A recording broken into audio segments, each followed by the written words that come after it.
भारतीय संसद ने कौन सा विधेयक पारित किया है जो भारत को 2047 तक समुद्री महाशक्ति बनाने का लक्ष्य रखता है? Indian port bill act 2025। यह बिल 1908 के पुरातन कानून की जगह लेता है और देश को एकीकृत और आधुनिक बंदरगाह प्रणाली के जरिए वैश्विक मानकों के अनुरूप बनाने का लक्ष्य रखता है। 18 अगस्त 2025 को न्यू दिल्ली में इंडिया और किस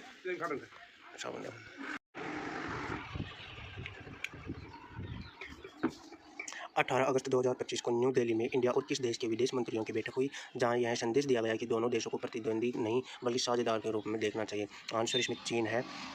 चीन के विदेश मंत्री वांग यी ने भारत में कहा कि दोनों देशों को पार्टनर नॉट रिवल्स के रूप में देखना चाहिए और लोकतांत्रिक दृष्टिकोण अपनाने पर जोर दिया गया है। 18 अगस्त 2025 को प्रधानमंत्री ने नेक्स्ट जनरेशन सुधारों को तेजी से लागू करने के लिए कौन सा कदम उठाया है? तो बी आंसर है इसका उच्च स्तरीय बैठक बुलाकर रोड मैप तैयार करना। प्रधानमंत्री नरेंद्र मोदी ने उच्च स्तरीय बैठक बुलाई जिसमें उन्होंने नेक्स्ट जनरेशन सुधारों को फास्ट ट्रैक पर लागू करने के लिए रोड मैप तैयार करने का निर्देश दिया है।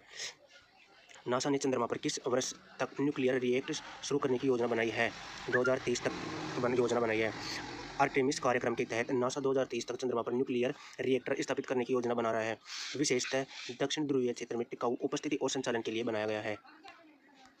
भारत ने उत्तरी अटलांटिक में फ्रांस के साथ कितनी गहराई तक मानव युक्त गोता लगाकर रिकॉर्ड बनाया है? 5002 मीटर की गहराई तक गोता लगाकर रिकॉर्ड बनाया है।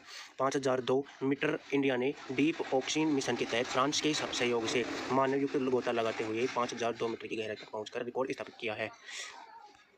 18 अगस्त 2025 के संदर्भ में भारत की क्रेडिट रेटिंग किस एजेंसी द्वारा पहली बार 2007 के बाद BBB श्रेणी में अपग्रेड की गई है?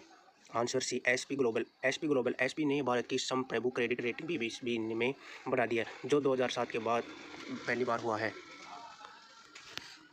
उद्यान शिक्षण सहायता एवं पर्यावरण प्रणाली SAF की पहली प्रायोगिक उत्पादन सुविधा कहाँ से शुरू होने की संभावना है? B Indian oil corporation Panipat. Indian oil corporation Panipat IOC दिसंबर 2025 तक उपयोग की गई खाना पकाने के तेल में सस्टेनेबल एविएशन फ्यूल SAF उत्पादन शुरू करने की तैयारी में है। NHAI ने 15 अगस्त 2025 को कौन सी सुविधा लागू की जो गैर वाणिज्यिक वाहनों के लिए 1 वर्ष या 200 टोल क्रॉसिंग तक वैध है?